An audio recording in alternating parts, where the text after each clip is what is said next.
Isang kababayan natin inaresto sa bansang Thailand na tinangkapang pumasok sa bansang Singapore.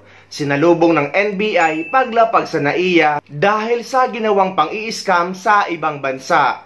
Ang modus nito ay bibili ng mga electronic gadgets kagaya ng laptop at ng mga computer na umabot ang halaga sa katumbas ng 80 million pesos. Ngunit ang mga tseke ay tumalbog. Pinoy na may kasong syndicated estafa, arestado sa Thailand. Suspect. Nagtangka pa raw pumuslit sa Singapore. Si Isaiah Birafuentes sa detalye. Napigilan ang tangkang pagpasok ng isang Pinoy sa bansang Singapore matapos siyang maaresto sa bansang Thailand. Suspect siya sa syndicated estafa kaya nasa red notice siya ng Interpol. Base sa National Bureau of Investigation, modus ng suspect ang mag-order ng mga electronic device tulad ng computer at laptop sa isang tech company. Ngunit kapag oras na ng bayaran, tumatalbog ang kanyang tseke. Maliban sa kanya, may 3 iba pa siyang kasamahang ng gogoyo. Nagkakahalaga ng mahigit sa 80 milyong piso ang natangay ng grupo. Naharap ang suspect sa kasong large-scale syndicated estafa. He was able to be intercepted at the airport. So the subject was turned over to us. And with the coordination also, we have to recognize the Bureau of Immigration, the National Central Bureau, of their support to arrest the subject. Ngayon ko lang nalaman na malaking kampanya pala. Ngayon ko lang nadinig ng mga computer. Ngayon ko lang yung nadinig. Hindi ko alam na ganun kalaki ang kalaban. Sinalubong naman ng mga ahente ng NBI International Operations Division sa airport ang isang may Interpol Red Notice. May kasong syndicated staff ang suspect na si alias Eve. Ipinadeport siya mula sa Singapore.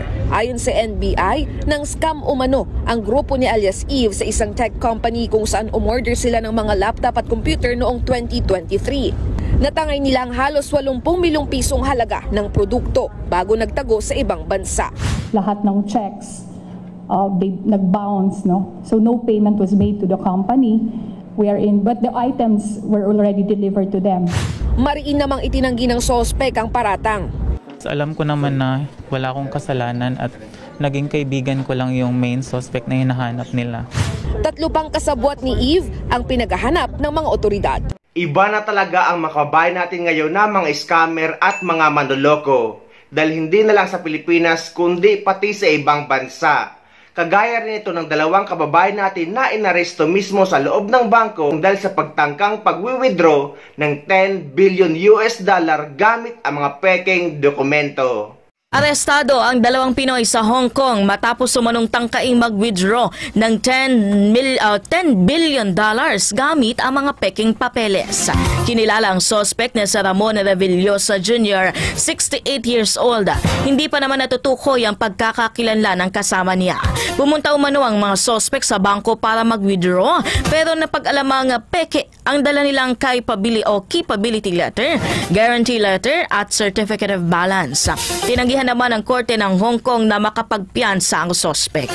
Kumahatulan, papatawan ng suspect ng hanggang 14 na taong pagkakakulong. 2 Philippine nationals were arrested for trying to withdraw $10 billion at an HSBC branch with forged documents. It is understood that the lawyer is involved in the case. Reportedly, a male lawyer and a businesswoman aged 68 and 38 respectively arrived at the HSBC Premier Center in Central at 5 p.m. on Monday. The pair requested a withdrawal of $10 billion or about 78 billion Hong Kong dollars, with 3 suspected forged letters of credit, which are payment guarantee documents issued by banks for buyers. The bank staff found the documents suspicious and called the police. After further investigation, 3 more suspected accomplices were arrested on suspicion of using false instruments. Philippine Consulate General sa Hong Kong nagbabala tungkol sa pagtaas ng kaso ng shoplifting. Sabi po yan ng Hong Kong authorities. Ay masaklap to kasi ilan dun sa mga kaso, nako, ang involve ay mga turistang Pilipino. Kakahiya. Paalala ng consulate sa mga turista, sumunod sa mga batas ng Hong Kong at ingatan ng mga gamit habang nagbabakasyon.